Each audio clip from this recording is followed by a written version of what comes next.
Hello అండి, ఈ వీడియోలో మనం SQLలోని LPAD ఫంక్షన్ అంటే ఏంటో డీటెయిల్గా తెలుసుకుందాం.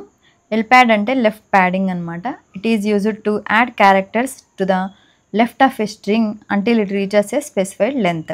సో ఇక్కడ సింటాక్స్ ఏంటంటే LPAD ఫంక్షన్ లోపల మనం ఇక్కడ స్ట్రింగ్, లెంత్, ప్యాడ్ స్ట్రింగ్ అని ఇస్తాము.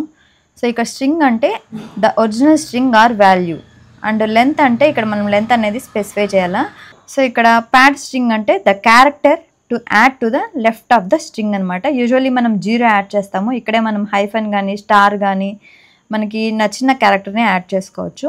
సో ఈ టాపిక్ గురించి మీకు ఎక్స్ప్లెయిన్ చేయడం కోసం ఇక్కడ నేను కస్టమర్స్ అనే టేబుల్ని క్రియేట్ చేసి అందులో కొన్ని రోస్ని ఇన్సర్ట్ చేస్తున్నాను. ఒకవేళ మీరు ప్రాక్టీస్ చేయాలి అనుకుంటే ఈ టేబుల్ క్రియేషన్ డేటాని నేను డిస్క్రిప్షన్లో ప్రొవైడ్ చేస్తాను, యూజ్ చేసుకుని ప్రాక్టీస్ చేయండి. సో ముందుగా మనం కస్టమర్స్ అనే టేబుల్లో ఏముందో చూద్దాం. సో ఇక్కడ మనకి 2 కాలమ్స్ ఉన్నాయి, కస్టమర్ ఐడి, కస్టమర్ నేమ్ అనమాట. సో ఇక్కడ కస్టమర్ ఐడీస్లో చూడండి, కస్టమర్ ఐడీస్ అనేవి యూనిఫామ్గా లేవు. సో మనం ఒక ఫార్మాట్ ఇవ్వాలన్నమాట దీనికి. ఫర్ ఎగ్జాంపుల్ ఇక్కడ కస్టమర్ ఐడికి 1 అనేదానికి 1 డిజిట్ మాత్రమే ఉంది.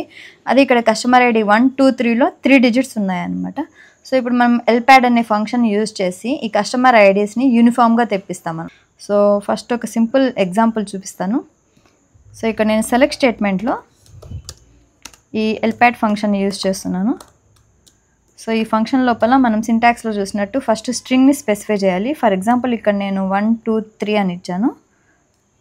సో ఇప్పుడు నేను లెంత్ని స్పెసిఫై చేయాలి. ఫర్ ఎగ్జాంపుల్ నేను 6 ఇచ్చాను. అలాగే కొటేషన్స్లో ఒక క్యారెక్టర్ ఇవ్వాలి, నేను 0 ఇస్తున్నాను. ఓకే, సో సెమికాలన్ పెట్టేసి ఇప్పుడు నేను ఈ క్వెరీని రన్ చేశానంటే అవుట్పుట్లో చూడండి, మనం స్పెసిఫై చేసిన స్ట్రింగ్ వచ్చేసి 1, 2, 3 మాత్రమే. కానీ నేను లెంత్ అనేది 6 ఉండాలి కాబట్టి ఈ లెంత్ అనేది 6 ఉంది. సో 3 zeros మళ్ళీ 3 digits ఉన్నాయి. సో టోటల్ లెంత్ అనేది 6. అలాగే ఈ స్ట్రింగ్ కంటే ముందు నేను ఏ క్యారెక్టర్ని యాడ్ చేశాను అంటే జీరోస్ని యాడ్ చేశాను. సో ఇక్కడ మనం స్పెసిఫై చేశాను జీరోస్ని యాడ్ చేయాలని. ఇలాగే మనం ఏ క్యారెక్టర్నైనా యూజ్ చేయొచ్చు. ఫర్ ఎగ్జాంపుల్ ఇక్కడ నేను స్టార్ పెట్టాను. అగైన్ ఈ క్వెరీని రన్ చేస్తే ఇప్పుడు మనకి స్పెసిఫై చేసిన స్ట్రింగ్కి లెఫ్ట్ సైడ్ 3 stars వచ్చాయి. అంటే టోటల్ లెంత్ వచ్చేసి 6 ఉండాలి అని ఇచ్చాను. ఫర్ ఎగ్జాంపుల్ ఇక్కడ నేను లెంత్ 5గా చేంజ్ చేస్తున్నాను. సో అగైన్ ఈ క్వెరీని రన్ చేస్తే ఇక్కడ చూడండి, ఈ స్ట్రింగ్ కంటే ముందు మనకి 2 stars మాత్రమే యాడ్ అయ్యాయి, ఎందుకంటే టోటల్ లెంత్ అనేది ఎలాగైనా 5కి చేయాలి కాబట్టి. ఓకే, సో ఇప్పుడు నేను ఈ LPAD ఫంక్షన్ లోపల ఒకసారి కస్టమర్స్ అనే టేబుల్ని చూద్దాం. సో ఇక్కడ కస్టమర్ ఐడి అనే కాలం నేమ్ ఇస్తున్నాను ఈ స్ట్రింగ్ ప్లేస్లో. సో ఈ కాలం నేమ్ ఇస్తున్నాను కస్టమర్. సో లెంత్ అనేది నేను 6గా ఇస్తున్నాను, అండ్ క్యారెక్టర్స్ నాకు జీరోస్ యాడ్ అవ్వాలి. ఫ్రమ్ టేబుల్ నేమ్ వచ్చేసి కస్టమర్స్. సో ఇప్పుడు నేను క్వెరీ రన్ చేస్తున్నాను. సో ఇప్పుడు అవుట్పుట్లో చూడండి, అండ్ ఈ కాలంకి నేను అలియాస్ నేమ్ ఇస్తాను as after padding.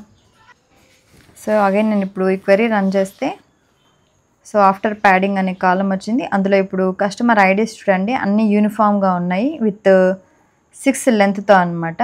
So for example customer ID 99 ఉంటే దానికి 4 zeros యాడ్ చేసి టోటల్ లెంత్ అనేది 6గా చేసింది.